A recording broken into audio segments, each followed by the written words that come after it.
A very good evening, everyone.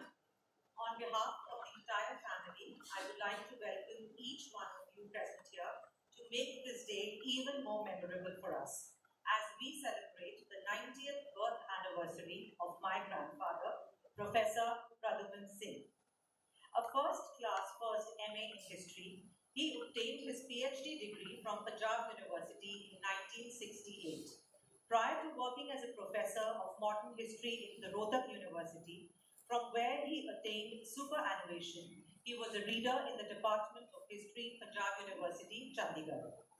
He published a research monograph, Lord Minto and Indian Nationalism, and over a score of research papers in different learned journals. He also edited 2 research publications, Buried Alive, autobiography, speeches and writing of an Indian revolutionary, Sardar Ajit Singh, and freedom struggle in Haryana and the Indian National Congress, Chandigarh. In addition to the above, he was the editor of a book, Sir Chotu Ram, in the eyes of his contemporaries. After retirement, he continued his passion for research and in association with ICHR, worked on the unexplored aspects of the Quit India movement. As president of a 70-year-old educational society, All India Rajput Students' Aid Society, he was involved in providing financial aid and construction of 200-room hostel in Chandigarh for the bright and the needy students. Apart from being a serious student of history, Professor Pardaman Singh had a keen interest in current affairs and often hold passionate discussions, talks on events of national and international importance, relating and connecting them with historical anecdotes with his friends and students. An eminent personality and a brilliant speaker on any topic of current national political importance. Belonging to a known Rajput family of the region, Professor Pardaman Singh had a large circle of friends and well-wishers, which is evident seeing this gathering today. As they say, teachers plant a seed of knowledge that lasts a lifetime. Thank you once again for being a part of this celebration. Taking this forward, I extend our gratitude to our special guests present here on behalf of the entire family. Now, I would like to request Justice Raj Mohan Singh to please welcome Justice Jitendra Chauhan.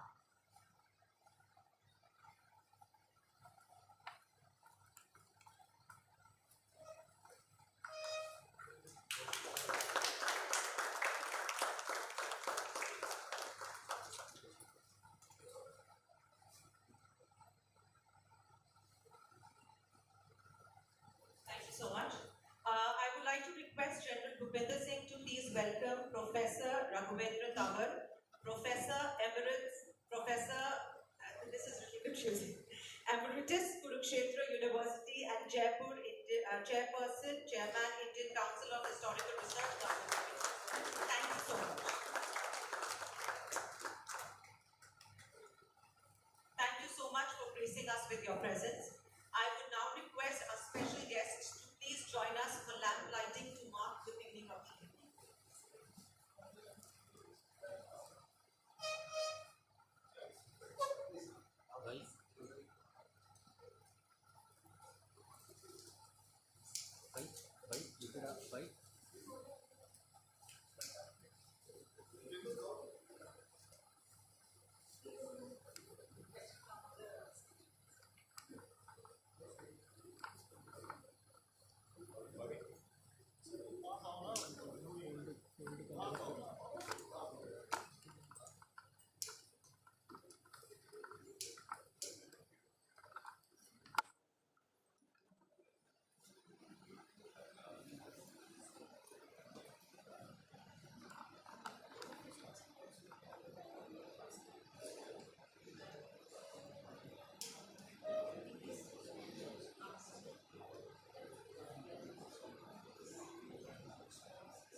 Thank you so much.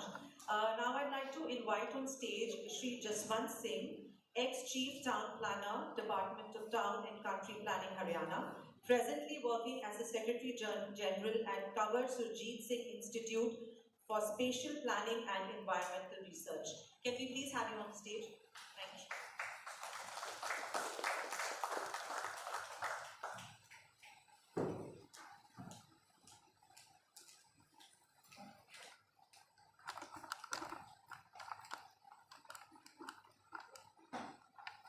Thank you, Ms. Sindhu. First of all, I would like to thank Gandhar and his entire family for giving me this honor to conduct these proceedings. We have two very eminent, distinguished guests with us, Professor Ravindra Tamar, Padam Shri, and Honorable Justice Jitendra Chauhan, who will be the main speakers today. First of all, I would like to introduce our main speaker, Professor Ravindra Tamar. Belongs to a very humble background and was born in a farming family in Kurukshetra. After his master's in history, he joined Kurukshetra University, Kurukshetra as lecturer in 1977. Continued his academic pursuits at Kurukshetra University till his superannuation in 2015, and thereafter he continued as Professor Emeritus. He remained Director of Haryana Academy of History and Culture from 2016 to 2021. Professor Tamar has immensely contributed to the research in modern history through writing books, monograms, essays and articles. These include on partition of India, especially Punjab-Plot, history of Jammu and Kashmir, the subject on which he will be speaking today. Recently, Government of India has published his study of India's partition. He has also edited a 5-volume study on Sach Atunam. He has also written extensively on the life and teachings of great freedom fighters. He is member of number of prestigious institutions that includes Indian Institute of Advanced Study, Shimla, ICSSR. He is chairman of Indian Council of Philosophical Research. He is member of Prime Minister's Museum and Society at Murtimar. He is on the Governing Council of Anusandhan National Research Foundation. He is also associated with educational institutions with a focus on rural areas and women empowerment. He was an accomplished sportsperson as he captained university team and Haryana State lawn tennis team in the year 1976. In view of his immense contribution in the field of history, he was made chairperson of ICHSR, that is Indian Council of Historical Research, in 2021. Professor Chauhan is also recipient of Padam Shri in the field of education and culture. So let's welcome Professor Ravindra Tamar with big round of applause. Now I invite Professor Tamar to give us lecture. His main is understanding the historical roots of Article 370 of the Constitution of India. Professor Tamar.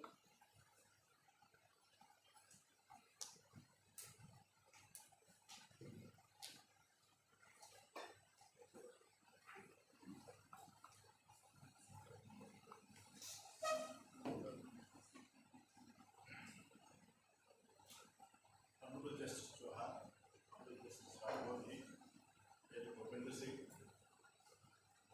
my very old friend Shri Rajiv Arora, Justice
the kind of response.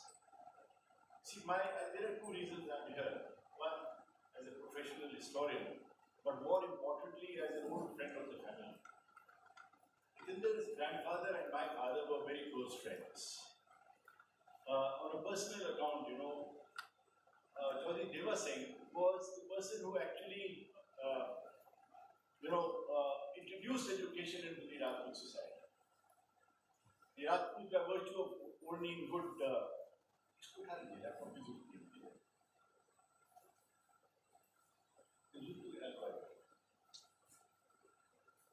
so the importance of Chaudhry Deva Singh and this family in particular is that they introduced education to a community that was essentially rural.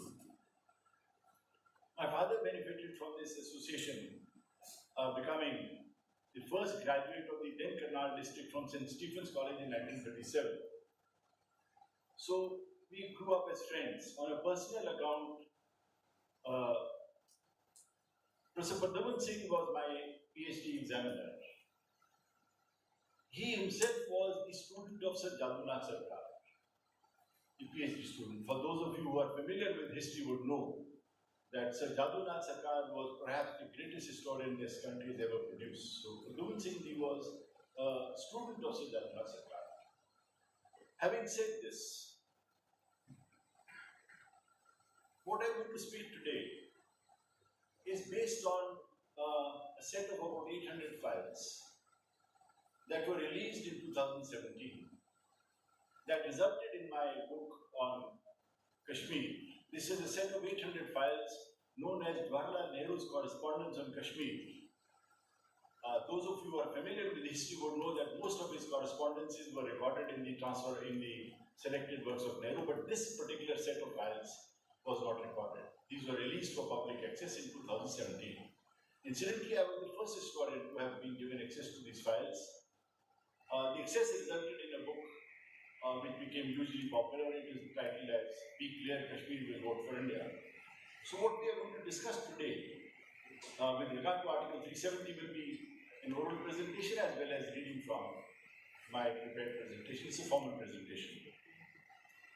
Before I come to the topic, for those of you who are not familiar, it's very important to understand, you see, history is always in time perspective.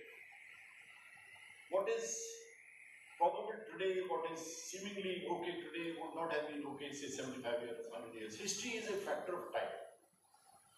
So when you talk of an issue like Kashmir, or you talk of an issue like Article 370, you need to take your mind back to the times. Recently, the ICHR has organized a hugely successful exhibition in Srinagar. The response was phenomenal. I was just telling Brigadier this now, that Kashmir has changed so dramatically. I could not believe it in my lifetime that it would have happened. I've been there, I visit regularly. So this is the kind of background that you need to understand. More importantly, see, Article 370 has been hugely consequential in a huge number of issues. So first I'll just take you through what is the background. After that, I'll take you through what is the legislative procedure, what actually happened in Parliament when it was passed, who said what. And the impression of Sardar Patel having piloted it in the assembly, that also I will be touching upon briefly. What actually happened, that is based on Shankar's biography of Sardar Patel. Shankar was his private secretary, a brilliant civil servant, an ISS officer who wrote his biography on Patel.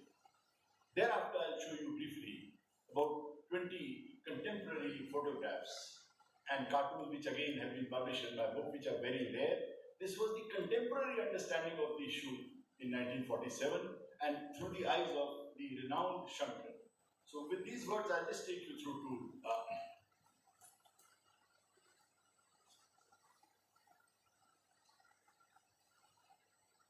see, I assume that all of you are familiar with Article 370, what it means. Essentially, in two lines, let's sum it up. It gave to Jammu Kashmir a special status. Beyond that, I could speak a long time on that, but I assume that most of you are aware what Article 370 did to Kashmir. Having said that, who first mooted the idea? How did Article 370 get? I mean, it's out of the blue. There is no reference in contemporary records.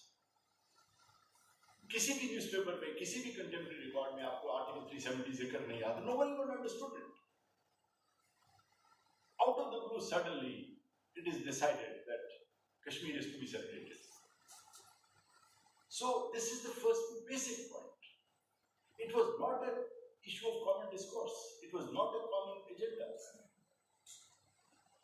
When the issue comes up, first people in Kashmir, I have studied all kinds of records. Small booklets, I worked months at Shere Kashmir Library. I have not been able to find one line of someone demanding a special status for Jammu Kashmir in 1947. That is the key to the answer. So, the progress, how it debates. So, essentially, the answer to this is that this whole issue was. Can I have the light here? I can't see my notes. Light is down.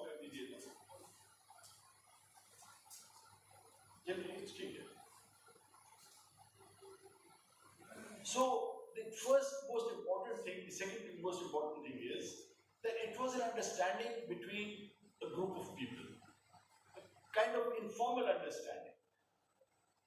Now, a group of people means, in the context of Kashmir, it means essentially Sheikh Sahab, it means Jawaharlal Ji, it means Iyengar, it means Maulana Azad, it means Kadru.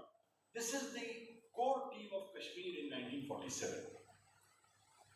In 1946, Sardar Patel was deputed by the Congress Working Committee to look after Kashmir. He was Union Minister of Home Minister, he was Minister of State Affairs. So, it is very important to understand that Sardar Patel, even though he was Home Minister, was not in charge of Kashmir. For the common person, you must understand, Kashmir was not in the purview of Sardar Patel in 47-48 until his death.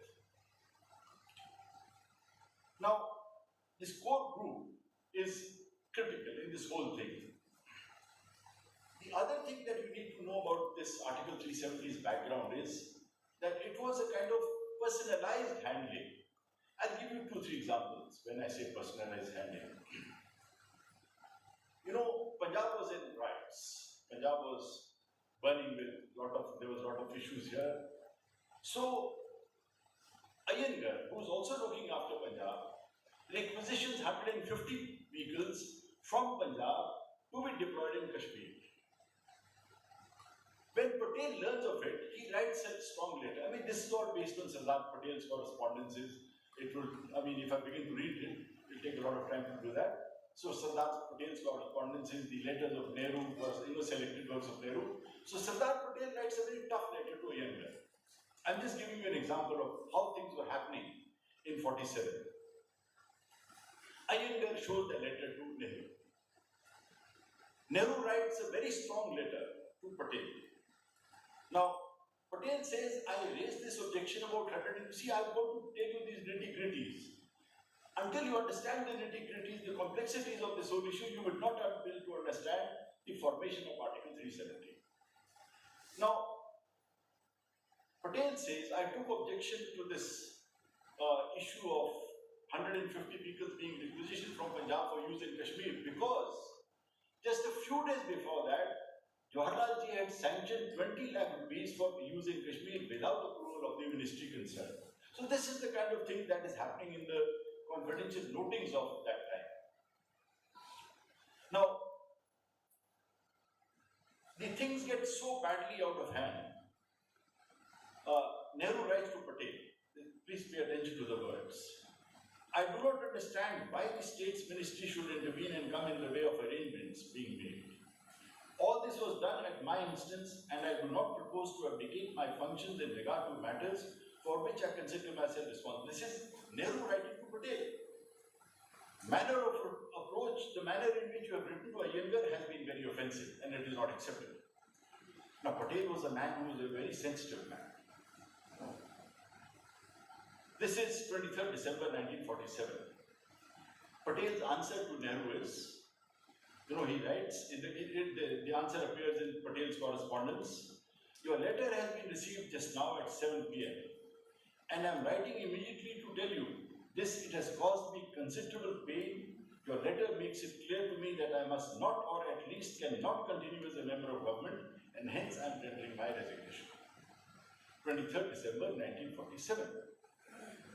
By then the word has spread out that Patel is angry and he has submitted his resignation, and a lot of people come in. So Shankar writes in his autobiography, we persuaded Patel to hold that letter. The letter was not delivered. So the letter appears in the Sardar Patel's correspondence as a draft note. This is the kind of incidents that are happening here. Now,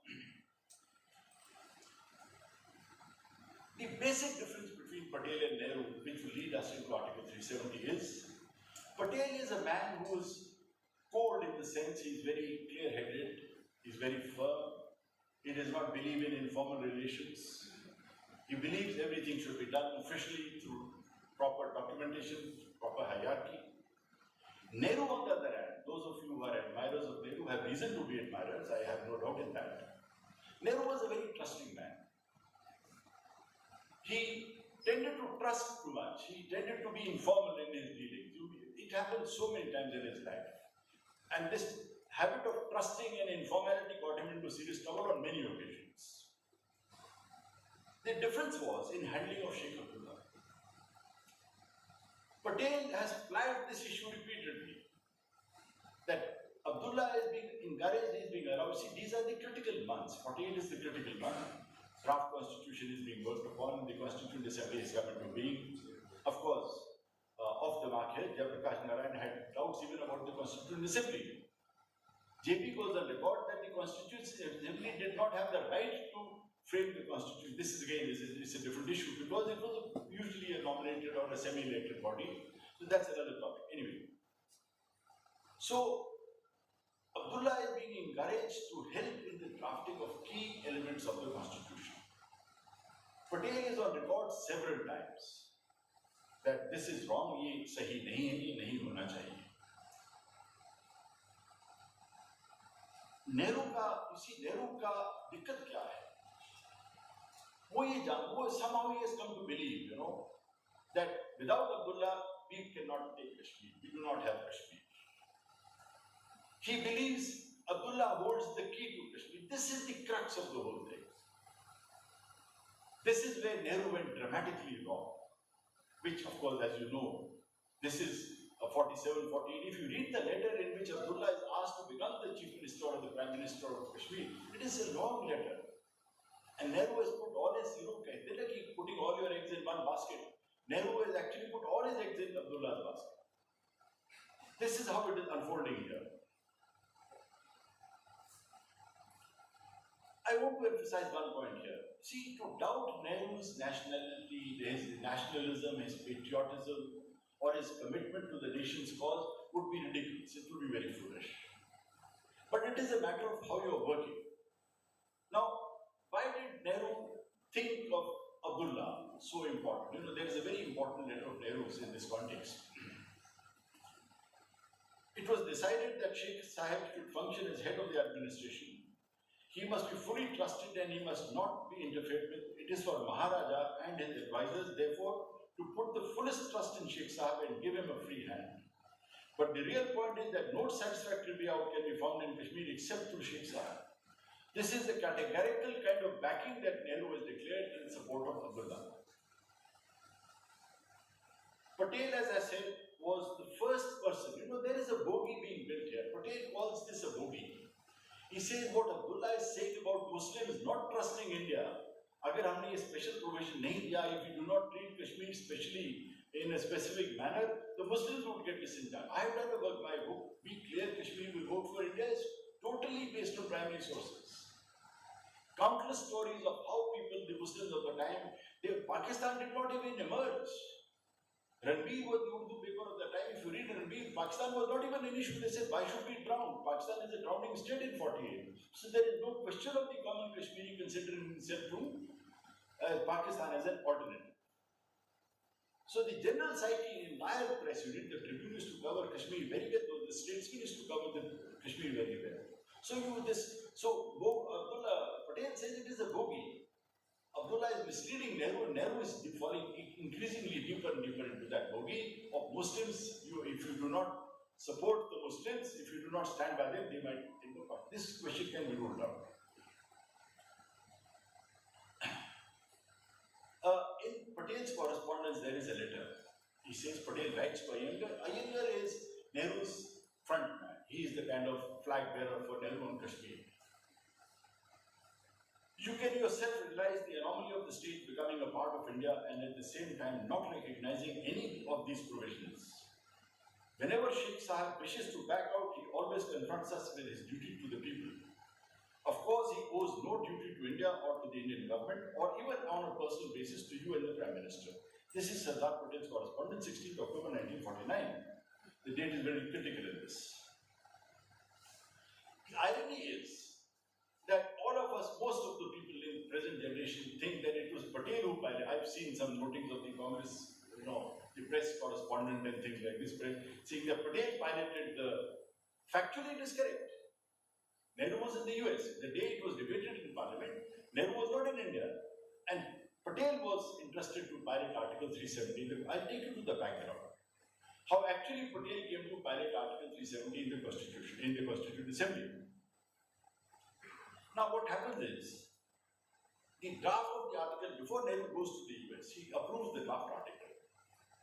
And he gives it to Iyengar that you have to first take it to the members of the Congress party who are members of the Assembly, and then you will take it to Parliament. So when Iyengar takes this draft of Article 370 to the Congress party members, so this is what Shankar writes about that meeting in which this article was first presented. First time that the draft of Article 370 appears in public is in the Congress party's meeting. He writes, in the party there was a strong body of opinion which looked askance at any suggestion of discrimination between the Jammu and Kashmir state and other states as members of the future Indian Union. Sardar was himself fully in accord with this opinion, but due to his usual policy of not standing in the way of Pandit Nehru and Gopalaswamy Iyengar, he had kept his own views in the background. In fact, he had not taken any part in framing the draft proposals, when the result that he heard the proposal only when Gopalaswamy Iyengar announced them to the Congress party in the meeting. The announcement was followed by a storm of angry protests from all sides, and Iyengar found himself alone, defending it with Maulana Azad. Metaphorically, the situation may be succinctly described by saying that both Gopalaswamy Iyengar and his proposal were torn to pieces. Now, this is before the article goes into Parliament. Shankar writes कि ये तो जैसे कागज को टुकड़े बांट देते हैं, इस proposal को तो CWC की मीटिंग में इस प्रकार से बांट दिया गया था. The article goes into the assembly. It is passed. Patel का रिएक्शन क्या है? ये हो गया. उसके बाद Patel writes a small line. He was very sad that day. Maybe see history के students नहीं भी हैं तो अगर आप biographies पढ़ते हैं तो बड़ी fascinating है ये. Anecdotal references आपको बहुत अच्छे मिलते हैं ये. Patel writes, I was deeply concerned. Gopalaswamy had acted under Panditji's advice. If Jawaharlal were here, I could have had it out with him. But how could I do so with Gopalaswamy, who was only acting under orders? Gopalaswamy had appealed to me for help. How could I have let him down in the absence of the chief? He calls Nehru his chief. He says, oh, Desh mein nahi hai, I could not have let him down. This is how Article 370 is passed through the Parliament and the Constituent Assembly, and it becomes law. Now, looking at it from Nehru's side, see, Nehru somehow had convinced himself, if we are able to give Abdullah what he wants, we will have this whole issue. A lot is happening in Kashmir. It's a completely separate lecture when you talk of the invasion of Kashmir in October 47. So a lot is happening there. So Nehru wants to get out of it. He wants to think Abdullah ko agar humne ye de diya to shayad ye resolve, but actually the opposite happens.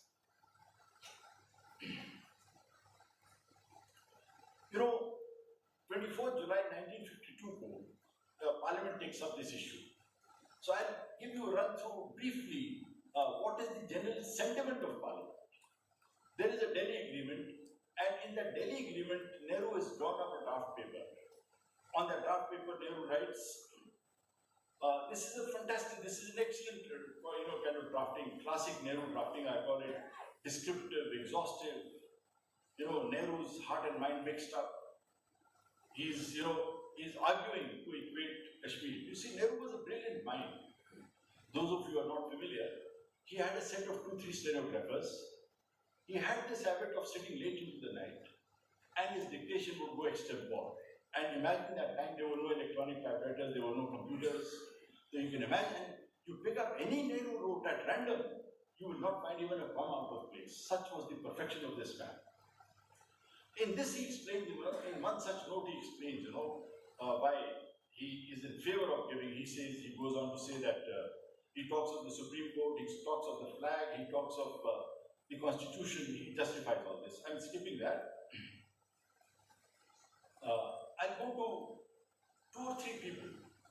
Now, Khare was, of course, an opponent. N.P. Khare was an opponent of Nehru. Now, these are people who are questioning the content of the parliamentary debates. If you look at the content of the parliamentary debates, you will notice that the entire parliament is, not in favor of this special status. Whether it is N.P. Khare, whether it is Shyam Prasad Mukherjee, whether it is Suchita Kriplani, Annie Maskarni, and of course Shyam Prasad Mukherjee. So the spirit of parliament is against Article 317. I have a lot of notes here, I can read them out at length to you, but I'm just giving you some of these notes here. But Nehru's personality is so tiring. See, it's very important for us to understand the structure of the Constituent Assembly. I know it's not fair for me to stand here and say, but please remember that the entire assembly was actually personally known to the Prime Minister. The voting pattern on which most of them had come in was 15% on the basis of the 1935 Act. Most people were nominated, so there was no question of Nehru asking for something in Parliament and it not being approved. So, this structure of parliamentary function ka hai, Nehru's personality was so dominating, he was such a powerful man. His very presence in a place would get things through. So, the entire spirit of these debates, I mean, if you look at 5-6 speakers I've named, I can read out. For example, Sucheta Kriplani, suppose each state brings in this kind of measure, what will happen to India? Maskarni is, she's a member of Parliament, Lok Sabha from, this is 1952, much later, after Patel is no more. She also will talk. So you have a whole lot of speakers talking on these lines. In some, मैं ये बात कहूँगा आपको ये बात इस बात को थोड़ा इस perspective को खत्म करूँगा कि Parliament की spirit जो है, Parliament की spirit is not in favor of Article 370. I can go on and on, I can give you 50 examples here. But that is there, I'll just close this here. I won't read out the long letters that I have here. Lakshman Singh Charad. You see, Anne Maskarni, she is a Catholic member from Kerala. Just a few lines from her. Kashmir had been from time immemorial part and parcel of India, had been shaping the destiny of India. India looks upon Kashmir as the mother country. Kashmir on the top and Travancore below in the south are the most beautiful ornaments that adorn Bharat Mata. This is a Catholic member of Parliament from Kerala talking about Kashmir in 1952. There are 10 other examples like this. Now, there is an exchange of letters. This I'll read out to you because this is very important.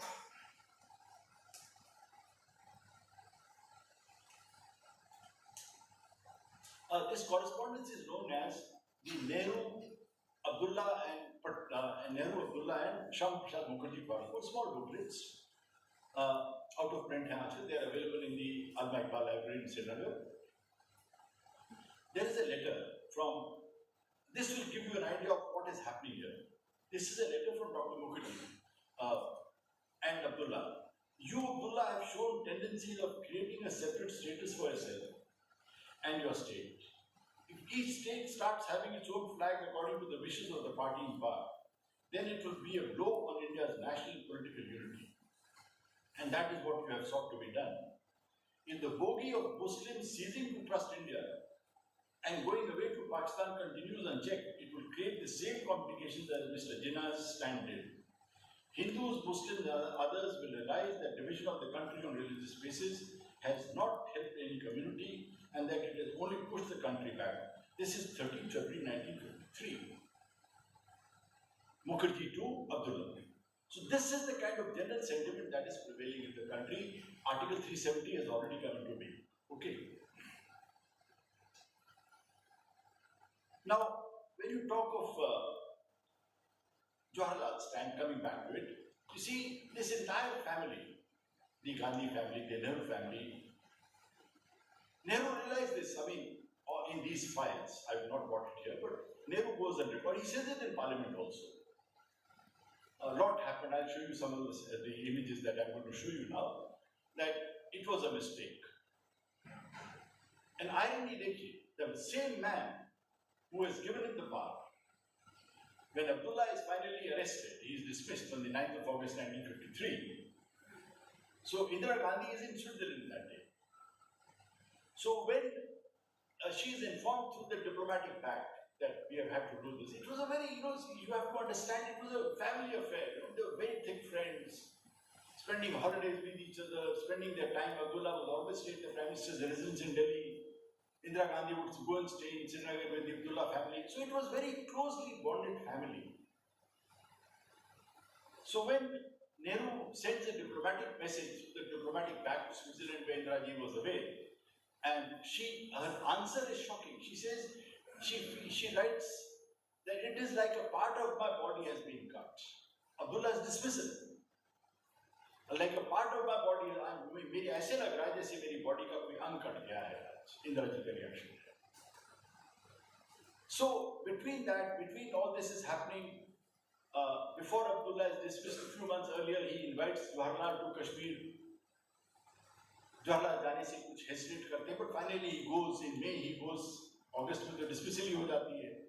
If you read that exchange of correspondence, he writes to Abdullah, I'm itching, I'm really looking forward to this pleasant evening we used to spend together. इस तरह की correspondence चलती है. So, defending, Nehru counted this as one of his major mistakes. Please be assured of this. These documents are clearly establishing that now. The whole episode was counted as a serious error. It did not so much go. See, Nehru was very honest in his writings. That way he used to share much of his correspondence. The selected works of Nehru edited by Gopal. I actually literally call them selected works because he left out much, he included the others. So this bunch of 800 notings that I had access to were actually in the possession of Mrs. Sonia Gandhi for some time. She handed them over to the Ministry of Culture in 2017. Before that they were sealed. So in these correspondences, you have so many other stories that are happening. A totally different picture of Article 370 and the relations.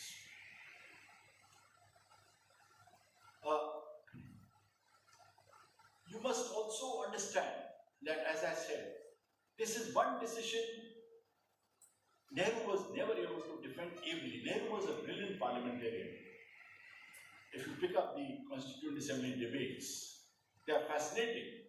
And I mean, it was not like today's parliament where, you have all those cross-slinging. Shah Mukherjee would speak for 3 hours and the Prime Minister would be sitting there with his head like this. Dr. Ambedkar would speak for 4 hours. So you had this kind of environment. And, the debates are going, exchanges of views are going on. So, but this is one area he fell short. Nehru was never at his best when it came down to Kashmir because he realized actually he felt betrayed. When he passes away, Sheikh Sahab was in the Middle East somewhere, he rushes to, Delhi, that's another story here. So now I'll just run you through a set of,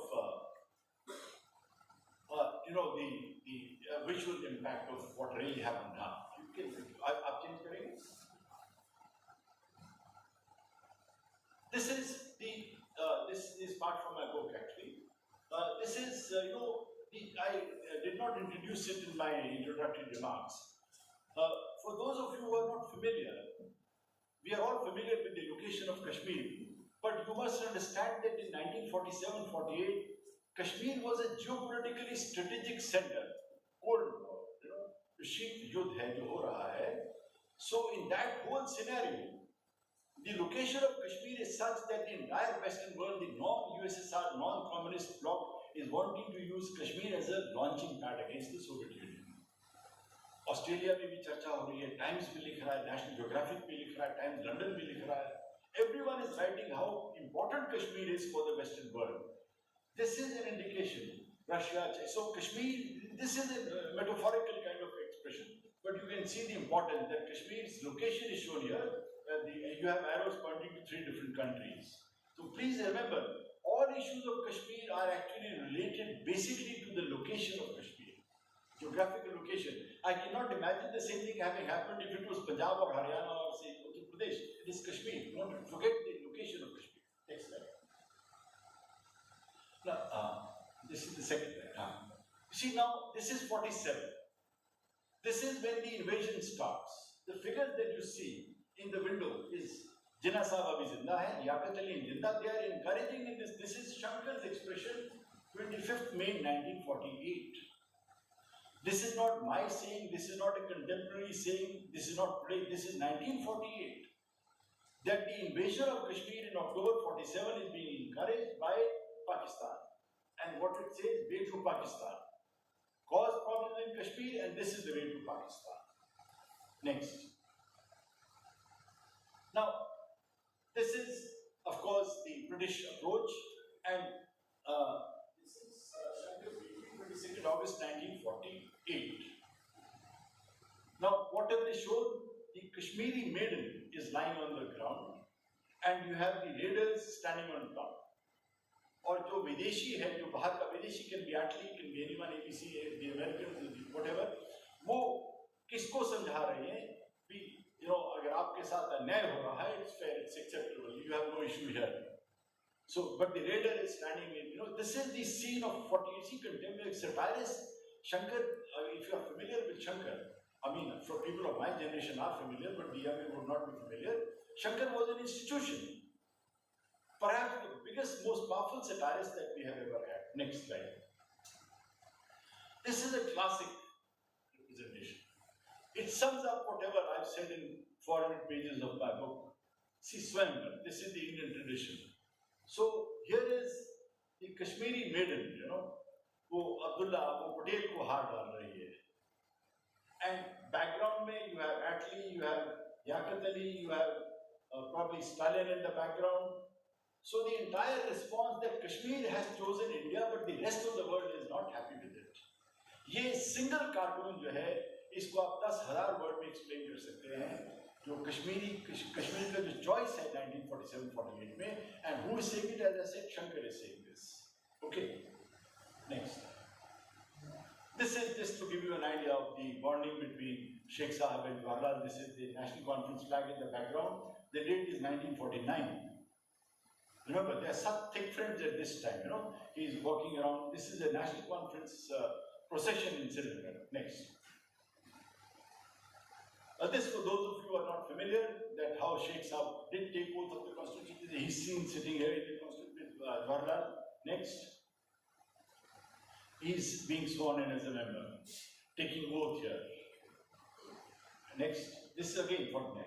Now, these are back. Again, between Patel, in the Adishe-Chanar, the autobiography of Sheikh Sahab, he writes that Patel did not consider me, count me among his friends. He goes on record saying this, that Patel Sahab to mere se naraz rehte hain.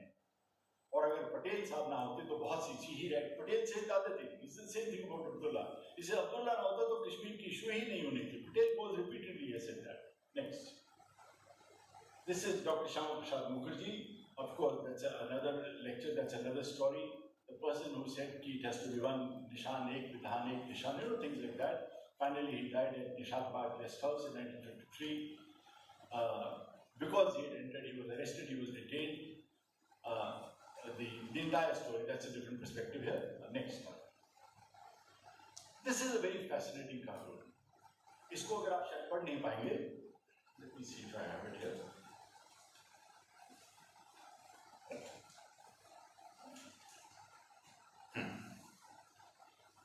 See, by noting, this is from my book here, Jawaharlal Nehru had personally ensured that Sheikh Abdullah was brought to power in Jammu Kashmir. Initially, Abdullah appears to have started off on lines that Nehru had expected. See, what you are showing here is, this is the core team. Rajendra Prasad is also shown by Shankar here, but he was not a part of the core team. The others are part of the core team. So you can, जो आप समझ सकते हैं, this is such a powerful satire this is how Abdullah is treating the core team of the government of the time. This is 27 July 1952. Exactly about 1 year before Abdullah was dismissed in 1953. Next. This again, you know, if you look at this cartoon very carefully, पहले में क्या है कि a person has come with a can पीछे वाले देख सकते हैं क्या? Can you see it here? Okay. So the patient has come with the patient is being carried to a doctor. The doctor is more interested. The patient is being dropped down. So doctor is more interested. This is, Shankar is showing the United Nations approach to the whole issue of Kashmir in 47, 48. Next. This is even a bigger classic. See, Shankar had this, brilliance of catching the gist.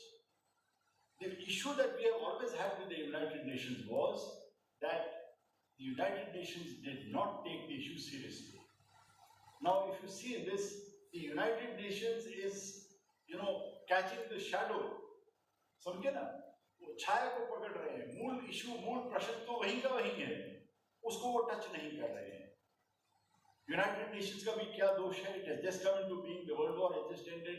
In fact, we are among probably the first country that rushed to them. Again, very importantly, Nehru admits in Parliament it was a mistake going to the United Nations. United Nations में जाने के पीछे भी एक लंबी कहानी है. Mountbatten का बहुत बड़ा रोल है. It is Mountbatten who persuaded Nehru, but that is again a long story again. Next. ये ceasefire. Those of you, we have very senior army officers sitting here. General Saab is sitting here. We have Deep Singh here. So, the ceasefire, there are stories about this. That if we had not adopted the ceasefire for a few more days, probably we would not have had the Pak-occupied Kashmir. Us time ki jo reports hai, this is very interesting. That the ceasefire was opposed by the field commanders, it was opposed by the Ministry of Defense, everyone was against it. Who was in favor or not matter? There is a historic meeting in Parliament, in Rashtrapati Bhavan. Liaquat Ali is in Delhi. Nehru is to meet Liaquat Ali at 10 o'clock in the night. Mountbatten sends him a message, before you go to meet the Prime Minister, come and meet me. वो 1 घंटे के लिए Nehru meets Mountbatten. उसके बाद he meets Liaquat Ali. The meeting continues up to 3 in the morning. But the minutes that Nehru makes is important. Nehru makes a detailed reference to this meeting in his 800 pages that I referred to, in which he refers to the United Nations ceasefire, he refers to 55 crores, he refers to the plebiscite, he refers to a lot of other things, and Nehru was in comfort of. Next. I think this, this is the part of the Western press again actually. Again, the Kashmir issue, the Western perception of it, so we can, I think this is the last slide. No, this is the role of the foreigners in Kashmir, what they are doing there. United Nations का office को लिया है, and they are all causing. So Kashmir का आज का हाल नहीं था. Kashmir was basically, the West was deeply interested in Kashmir in 47-48. Next. Again, India, Pakistan, how the West was. It's a very classical Shankar cartoon. I think it should be the last.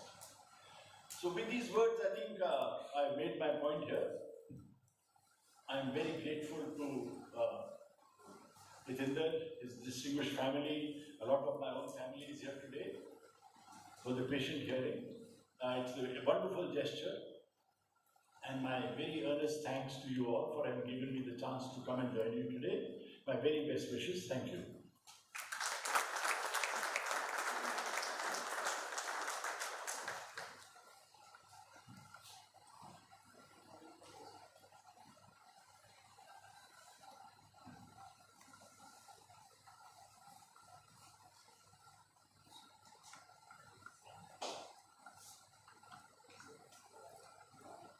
Thank you very much, sir, for such an enlightening lecture, giving a totally different perspective from the narrative which we normally are used to. Since we are approaching the last part of this program now, this session is being chaired by Honorable Justice Hitinder Chauhan, First, a little bit about Justice Chauhan. He was born in 1959 in village Lat, district Sonipat. Justice Chauhan is from a very illustrious political family of Shri Shyamchand, who did his initially journalism from London School of Journalism and was member of Executive Committee of the World Federation of United Nations. He was a member of Legislative Assembly of Haryana from 1968 to 1977, and served as Cabinet Minister from 1972 to 1977. Honorable Justice Chauhan graduated from the DAV College, Chandigarh, did his Masters in History from Punjab University and LLB from Delhi University. He was enrolled as an advocate in 1985 and was appointed Deputy Advocate General in 1996. He served on the panel of different institutions like Kumbra University, Haryana Agriculture University. He was a standing counsel for UP Transport Corporation, for Food Corporation of India, was member of CAT for Northern Railways, legal advisor to State Election Commission Haryana. He was appointed Additional Advocate General in 2006. Honorable Justice Chauhan was elevated as Judge of the Punjab and Haryana High Court in 2008 and served on this bench for 13 years till June 2021. He has passed nearly 40,000 judgments, orders, touching all aspects of life. On the family front, Lordship Justice Chauhan was married in 1988 and has been blessed with 2 daughters and a son. He has keen interest in Gurbani. He is very fond of ghazals. He enjoys his morning walks. Presently, Justice Chauhan is serving as President of Delhi Lok Adalat Bench of Punjab and Haryana High Court. So now I invite Justice Chauhan to give his chairman's remarks to close this session. Thank you, Justice Chauhan. Please stay with yourself.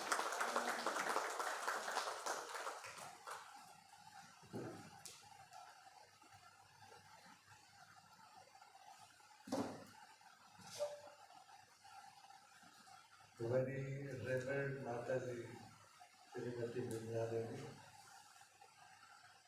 Professor Ravinder Tawasa, my very dear friend and my younger brother Justice Raj Mohan Singh, and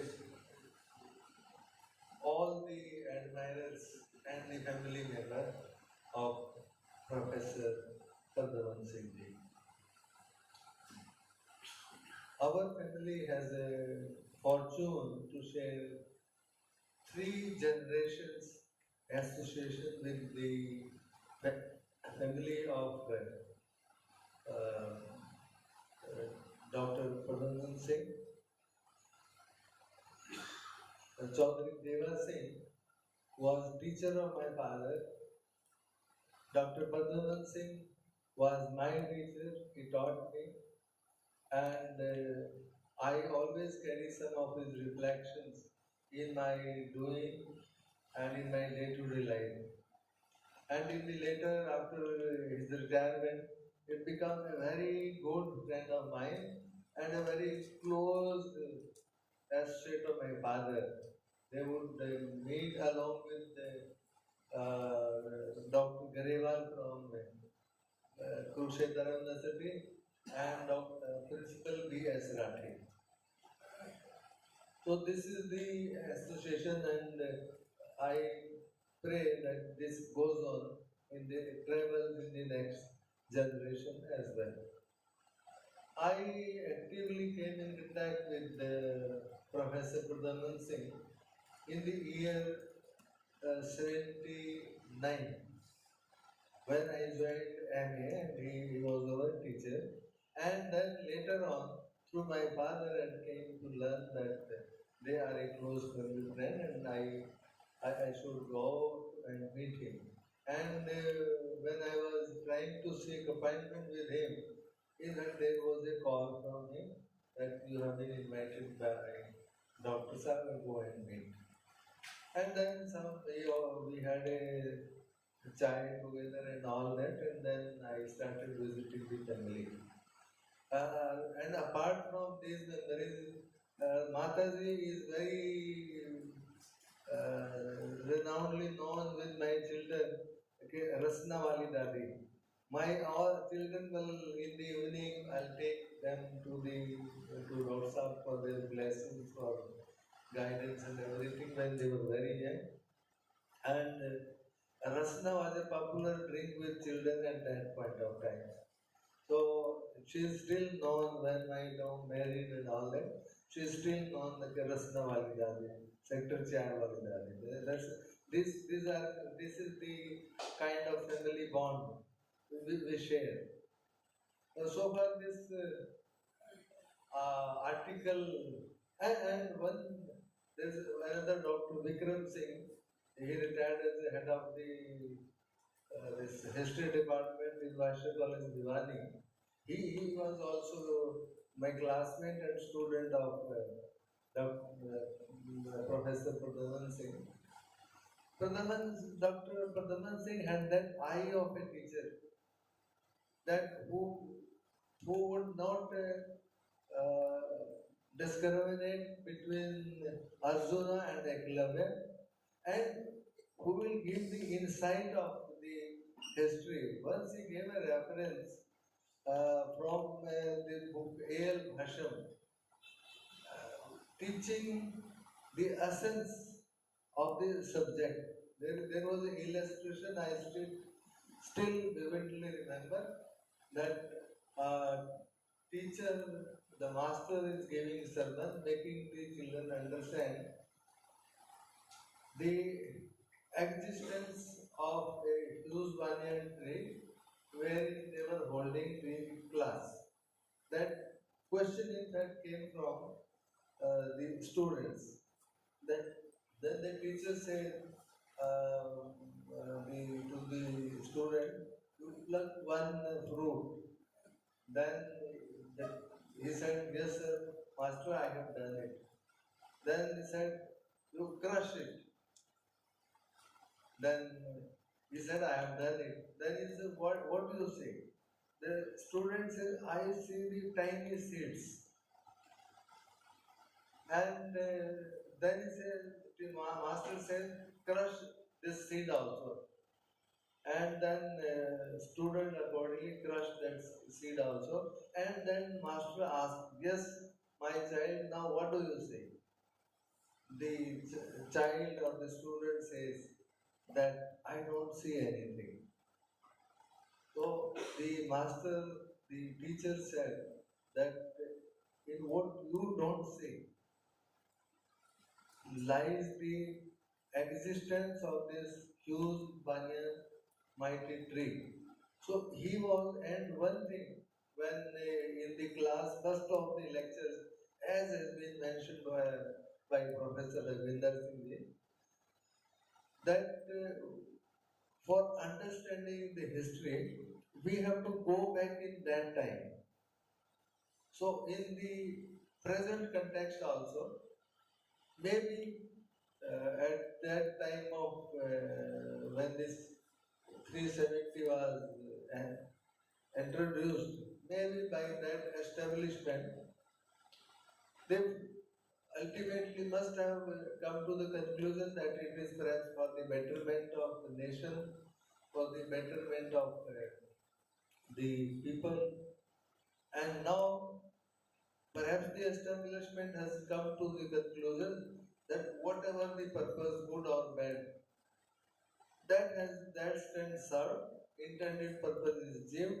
So now it has been by the establishment, it has been abrogated. But one thing which I want to share, one member of this whole proceedings, Dr. Hasrat Mohani, he opposed this Article 370 as against the popular understanding that it was for the appeasement of the Muslims. So once it is settled, as Professor Ravinder said, that we don't need to go into the intention of the framers. Rather, we need to revisit and visit that phase of history. Everything everybody did in the larger interest of the country, in the larger interest of the local people. If the abrogation is good or it is not good, this perhaps the best parameters are whether it advances the cause of this great nation, one, and whether it helps the reason the local people upon who this is made application. Perhaps this is what I feel is the test in my understanding. It is a great gesture for organizing such a program by my brother Hitendra and Brigadier Saab, the Colonel Saab. Essentially the role of a teacher is to sensitize the students to become a good human and believe in and teach even the idea of humanity or humanism is even superior to the idea of patriotism.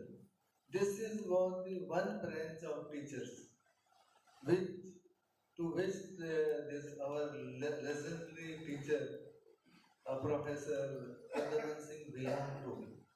I am very privileged. I am very recall when I recall my association with him. I really feel that his presence always, and his teachings and the long discussions, long interactions, coffee table, my place during walk, and after walk we used to sit long for a long time. Those have helped me to understand, to learn, and unlearn many things. Like I would say that he was essentially the teacher with all the qualities, a teacher requires to possess. Thank you very much to all the audience, to all the admirers, particularly the family, Mataji, Professor Saab, who has afforded me this opportunity of being with you in the memory of this legendary human being, legendary teacher, and a remarkable guide. Thank you very much.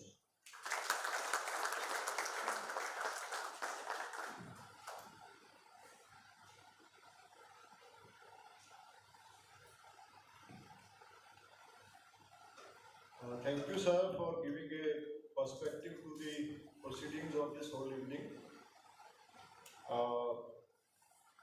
Today, to celebrate the life of Professor Pardaman Singh, his admirers, his close associates, his students, close friends of the family, they are here with us. So now I invite General Bhupender Singh to give a vote of thanks and thank everybody on behalf of the family. General Bhupender, please.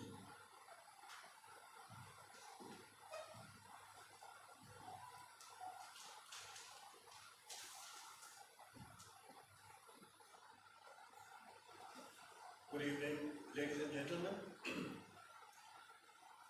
At the very outset, on behalf of the Raghuvanshi family, I would like to express my deep gratitude to our two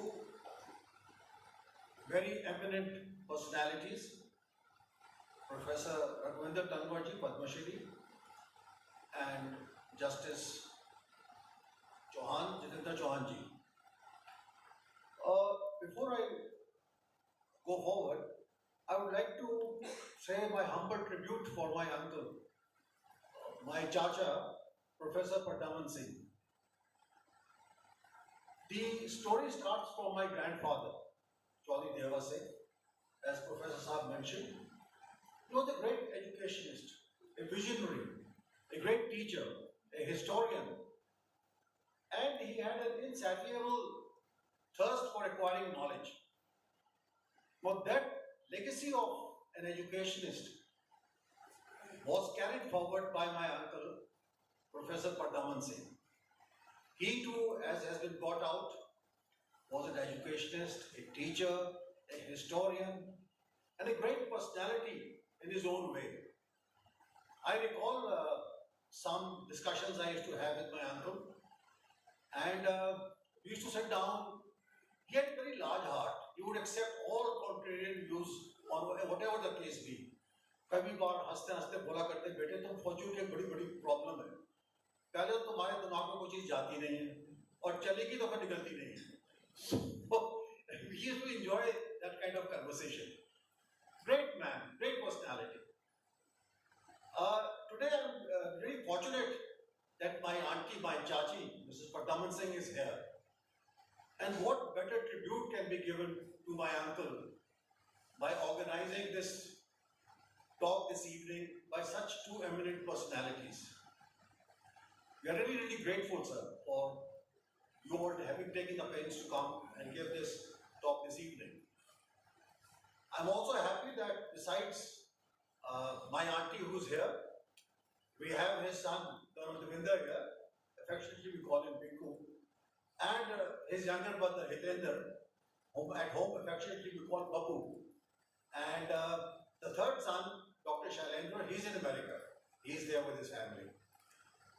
And at the same time, I must mention this and congratulate Hitendra for organizing this great event this evening. He's really put in a lot of effort. And I would like to see that this particular institution or this series of memorial lectures goes on in years to come. And I assured the family of my uncle that we will try and carry it forward every year.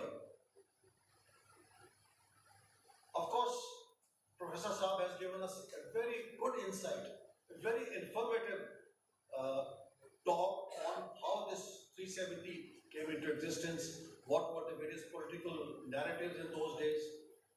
And very rightly, even Justice Saab said that yes, sometimes decisions are taken depending on the situation then. You are seeing these days a Netflix series going on, IC 814. And there are a lot of debates going on, what was done was right or wrong. But as I said, that one doesn't know at that time what was the situation and how things happen. But things do happen and we can always introspect. As they say in hindsight, your sight is always 6 by 6. Then you can talk a lot about that should have been done, that could have been done. But anyway, so this historical aspect, I am so grateful to you, sir, that you brought it out and explained to the audience. And this is also important because sometimes I see in television interviews, you know, those gentlemen showing the mics to the people at home, hata diya, 370 hata diya, but I don't think they understand what 370 is all about. Very few really know that this was a special status given to this particular state. Let me also flag a few good things about this state. By the way, this is one of the largest states we had in the country. You'll be happy to know that this had 21 gun salute, J&K, such a big state. Bhopal, Gwalior, Baroda, and Hyderabad. These were the only 5 states which were authorized 21 gun salute by the Britishers. It was a very, very big state. Secondly, I also want to flag the point that Maharaja Hari Singh was a Hindu Raja with a lot of Muslim subjects in his state. So जब बाद में annexation उन्होंने sign किया, he must have thought, after all, he is a Raja, whatever was good for the state, that annexation was signed by him. Then the other important thing I would like to flag is that, you know, we mentioned about, as I said, somebody does make a mistake. I would give the devil his due that Mr. Nehru also admitted that he had made a mistake. In 62, he said that Krishna Menon missed it big. So I'm happy that if our leaders can accept their mistakes and say, yes, the mistake was done, rather than carrying on कि नहीं, किसी और की गलती है. In military leadership, we are taught to accept the blame. फौज डरती है, but leader हमेशा उसका कहता है, अच्छा काम होता है, हमेशा कहता है, मेरी फौज ने अच्छा काम किया. I don't want to give my perspective today as a soldier. I have served in J&K twice, once as a young officer, then as a brigade commander in Anantnag in 1991, when the insurgency was at its peak in those days. I also served as a staff officer in Kargil. So I have a fairly good ringside view of what was happening in Ladakh. I keep going. Over the last 2 years, I've gone 3-4 times to Jammu to give lectures to the students there in the university and the other students, and giving them my perspective as a soldier, what probably things could be done at that time. Not only did I think I also must mention that besides, of course, my exposure there, I'm also married into a Dogra Rajput from Jammu family. That adds to my perspective on J&K. I've written a number of articles, by the way, before the abrogation of Article 370, after the application of 370. And with all humility, I would like to say that in the last 10 years, ever I came back after my Lieutenant Governor's tenure, I have now published 992 articles in the last 10 years in the print and electronic media. If you are keen to read those articles, you can go on the Facebook, put my name. It's an open Facebook, so you can go through all those 900 articles. There's no problem. I try and be as objective as possible. Professor Saab will bail me out. He's on my mailing list. I keep sending him the articles. But I love the critique. I enjoy if people tell me, something which is against the thing. It's a contrarian view. I always accept it. And that should be the aim. All views, like just now, Justice Saab said, things we have to weigh things at that particular time. So it's good. And I enjoy it. Because it's in education. The more people write to you, the better it is. And I get a lot of feedback. I was just telling Professor Saab, particularly from South India. My children there read a lot. And they keep asking me a lot of questions, which is very interesting. Anyway, to cut it short, I would once again, on behalf of our Raghuvanshi family, thank Professor Saab and Justice Johan Saab for gracing the occasion this evening and giving us these lovely talks on this very contemporary subject. Thank you very much.